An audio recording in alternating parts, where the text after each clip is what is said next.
They called him the King, but no one told him how heavy the crown would be. Elvis Presley wasn't just a singer. He was a revolution, a Southern boy who turned rebellion into rhythm, pain into melody, desire into motion. He didn't follow music. He changed it. And in doing so, he became the most famous man on earth, worshipped by millions, envied by the world, and destroyed by his own legend.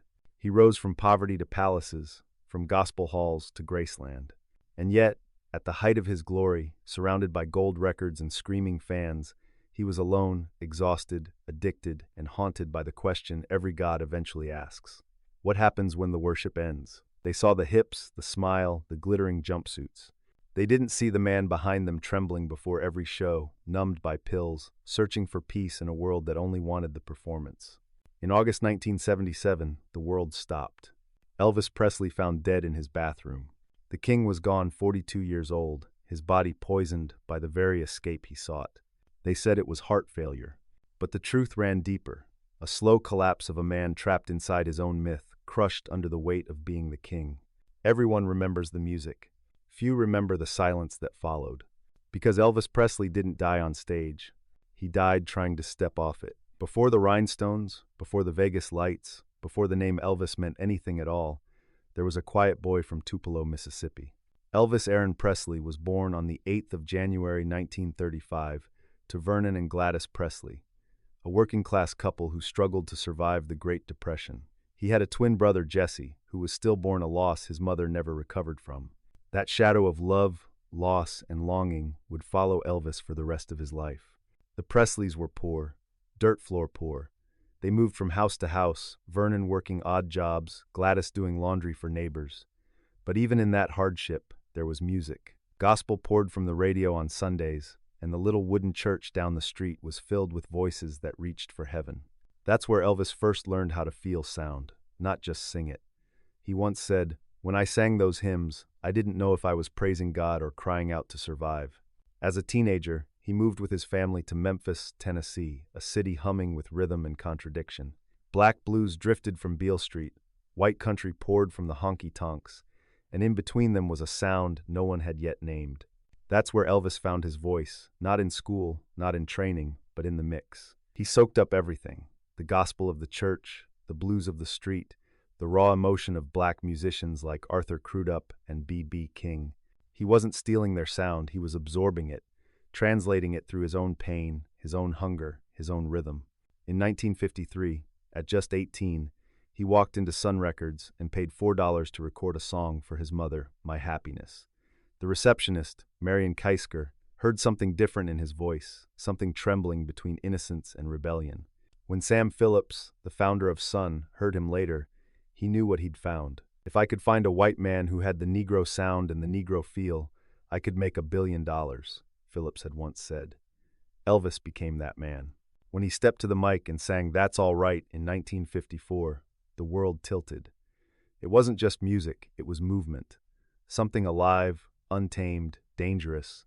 Within months, he was on every radio in America, every headline, every teenage wall.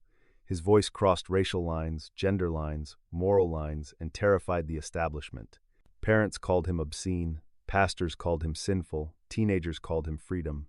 And behind the chaos, Elvis just smiled, shy, polite, still calling everyone sir and ma'am. He didn't understand yet that he'd started something bigger than himself. By 1956, he was the biggest star in the world. Heartbreak Hotel, Hound Dog, Jailhouse Rock. Jailhouse Rock. The boy from Tupelo had become the king of rock and roll. But the crown would not come easy. Fame brought glory and isolation. Money brought control. And behind every move, a shadow began to follow him. A man who saw Elvis not as an artist, but as property. His name was Colonel Tom Parker. And from the moment they met, Elvis Presley's life stopped being his own. By the late 1950 seconds, Elvis Presley was more than a singer. He was a global phenomenon. His voice had broken America's color lines, his dance had shocked the moral majority, and his presence had awakened something the world didn't know it was missing: desire. On stage, he was electricity. Off stage, he was still just a polite Southern boy, soft-spoken, shy, loyal to his mother. But his innocence wouldn't last long. Behind him, in every deal, every movie, every contract, stood a man who didn't sing, didn't dance, but controlled everything. Colonel Tom Parker. Parker wasn't really a colonel, not in the military sense. He was a carnival promoter, a con man from the Netherlands, who reinvented himself as a Southern gentleman. He saw in Elvis not a person, but a product. And from their first handshake, he made sure the king never forgot who held the keys to his throne. Elvis trusted him maybe because Parker spoke like a father figure, or maybe because he promised to make Elvis untouchable. But every promise came with a chain. Parker owned 50% of everything Elvis made. He locked him into endless tours, overworked him, and turned his image into a brand. And Elvis, the boy who only wanted to sing, kept obeying. Then came the draft. In 1958, at the height of his fame, Elvis was drafted into the U.S. Army. The government saw it as justice. Fans saw it as tragedy. For 2 years, he served in Germany, and while he was gone, the fire cooled. Rock and roll changed. America moved on. When he returned, he wasn't the rebel anymore. He was the movie star. Hollywood devoured him next. Between 1960 and 1968, Elvis made over 30 films, formulaic, shallow, and profitable. He hated them. He once told a friend, "They've turned me into a joke with songs about clam bakes and hula girls." But Parker didn't care. The movies made money, and money meant control. Elvis felt trapped, caged by fame, caged by the colonel, caged by the image the world demanded he maintain. His mother's death in 1958 shattered him further. She had been his anchor, his only source of real comfort. After she was gone, the pills started first to sleep, then to wake, then to feel nothing at all. But there was still one spark left, the 1968 comeback special. Wearing black leather, drenched in sweat and defiance, Elvis returned to television and reminded the world who he was. Raw, powerful, alive. The world fell in love again. And then, Parker sent him to Las Vegas. It was supposed to be a rebirth, nightly shows, massive crowds, gold jumpsuits, but Vegas became a prison. Parker signed him to an impossible contract, hundreds of shows a year, no breaks, no freedom. The colonel took half of everything. Elvis became a machine performing, sweating, smiling, collapsing backstage. He barely slept, relying on pills to stay awake, pills to crash.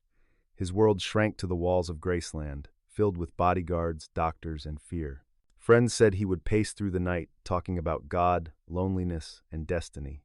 He once said, "I'm so tired of being Elvis Presley." The king had built his empire. Now, it was eating him alive. By the mid-1970s, Elvis Presley was no longer the man the world remembered. The stage still loved him, the lights, the screams, the jumpsuits shimmering under the Vegas glow, but behind the spectacle was a shadow.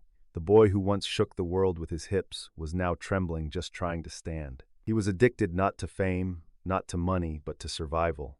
Prescription pills had become his lifeline. Painkillers, sedatives, stimulants. He took them to perform, to sleep, to wake, to numb the ache of a body that no longer obeyed him. His personal physician, Dr. George Nicopolis, Dr. Nick, supplied everything. In 1 year alone, Elvis received over 10,000 doses of controlled substances. Friends and bandmates watched in silence. No one could stop him, not his ex-wife Priscilla, not his father Vernon, not even his closest bodyguards. Because Elvis wasn't just a man anymore. He was a business, a kingdom, and no one dared tell the king no. Graceland, his mansion in Memphis, became his fortress and his prison. He spent days locked away in his bedroom, curtains drawn, devouring books on spirituality and death. He obsessed over religion, UFOs, numerology, searching for meaning beyond the noise. He once told a friend, "I feel like I'm living in a body that's not mine anymore." His health deteriorated rapidly. The pills bloated his face, his weight fluctuated, his heart weakened. He would collapse on stage, forget lyrics, slur his speech. Crowds cheered anyway. They weren't seeing Elvis the man, they were worshiping Elvis the myth. He wanted to stop touring, to rest, to reclaim the life he'd lost somewhere between Tupelo and Las Vegas. But Colonel Parker refused. Parker had gambled away millions in Vegas, and Elvis was his only asset left. Every time Elvis tried to walk away, another contract appeared, more shows, more money, more chains. By 1977, his world had shrunk to a routine of pills, paranoia, and pain. He was surrounded by people, bodyguards, assistants, fans, and yet completely alone. He called it the bubble. Inside it, time didn't move, only the performance did. Then came the 16th of August, 1977. In the early morning hours, his fiancée, Ginger Alden, found him collapsed on the bathroom floor of Graceland. He was face down, unresponsive. Paramedics arrived, but it was too late. The king was gone. The official cause, heart failure. The real cause, a body poisoned by years of pills, pressure, and pain. When the world heard the news, disbelief turned to hysteria. Fans flooded the gates of Graceland. Thousands wept. Radios played "Love Me Tender" on repeat. The myth had ended, or so it seemed. Because in death, Elvis Presley didn't disappear. He multiplied. Rumors swirled Elvis' lives. Sightings everywhere. Gas stations, airports, small towns. People refused to accept he was gone. Because how could something that big, that alive, simply stop existing? The man had died. The legend had just begun. And behind that legend was a truth more tragic than any headline. Elvis Presley didn't die of fame. He died of loneliness, trapped in a golden cage he couldn't escape. From this channel's perspective, Elvis Presley was both the dream and the warning of American fame. He was the boy who rose from nothing, who gave the poor a rhythm and the silent a voice. But his story also reveals what happens when a man becomes an idea, when flesh and soul are replaced by image and profit. Elvis wasn't destroyed by weakness. He was destroyed by worship. In the 1,950 seconds, he gave birth to something the world had never seen: youth culture. Before Elvis, teenagers listened. After Elvis, they screamed. He didn't just sing songs, he cracked open a generation. His voice carried gospel, blues, and rebellion, all in one breath, a sound too alive for its time. He became a god in sequins, a symbol of desire and defiance. But gods aren't allowed to rest, and humans can't live as gods forever. Colonel Parker turned Elvis into a product, one that could never stop performing. Every show, every movie, every endorsement pushed him further from the boy who once sang in church pews. The fans didn't want Elvis the man, they wanted Elvis the miracle. And so, he gave them the miracle, even when it was killing him. It's easy to mock the jumpsuits, the Vegas era, the pills, but behind every one of those moments was exhaustion. Elvis was trying to keep the dream alive because the dream had stopped keeping him alive. He once said, "I'm caught in a trap, and I can't walk out." It was a lyric, but it was also a confession. His tragedy wasn't excess, it was emptiness. The world demanded he be a god, but inside he was still the lonely boy from Tupelo, singing to feel loved. And maybe that's the cruel irony of fame. It promises to make you immortal, but only after it destroys you. Elvis didn't want immortality, he wanted peace. But peace doesn't sell records. He changed the world, and the world changed him into something unrecognizable until the man disappeared behind the myth. Even now, decades later, we're still chasing ghosts, impersonators, holograms, conspiracies, because deep down, no one ever wanted him to leave. The world that devoured him refuses to let him rest. Elvis Presley wasn't just the king of rock and roll. He was the first victim of the modern fame machine, the prototype for every star who would follow. The smile, the pills, the exhaustion, the fall. He showed us the cost of being loved by millions and the loneliness of being understood by no one. There's a moment near the end of Elvis. That's the way it is. He's on stage in Las Vegas, drenched in sweat, microphone trembling in his hand. The lights are blinding, the crowd is roaring, but when he closes his eyes, for just a second, you can see it. The boy from Tupelo, still singing like it's Sunday in a tiny church, still reaching for something that isn't there. Elvis Presley never escaped the stage because the stage was all he had left. It was where he lived, where he died, where he disappeared. The mansion at Graceland remains frozen in time, its gates still drawing pilgrims from every corner of the world. They come to leave flowers, to whisper thank you, to stand outside the myth that never faded. And in the quiet of the night, if you listen closely, you can almost hear him, that low, aching voice echoing from somewhere beyond. Love me tender, love me true. Elvis didn't just change music, he changed the way we feel music. He taught the world that rhythm could be rebellion, that movement could be meaning, that vulnerability could be power. He made rock and roll human. But the king was never free. He was trapped inside the golden cage of his own creation, loved by millions, known by none.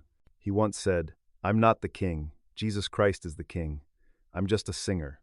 But history never listened. It needed its crown. And so, the legend remains untouchable, eternal, unfinished. The world crowned him to celebrate his brilliance and buried him beneath the weight of it. Elvis Presley lived like a comet, bright, impossible, fleeting. And though the man is gone, the light still lingers. Because some voices don't fade. They echo softly, endlessly in every heart that ever ached for more. He was the king who couldn't escape his throne, and even in death, he never really left it. Some stories fade, his never did. Some stories were never meant to be known. But now, you know,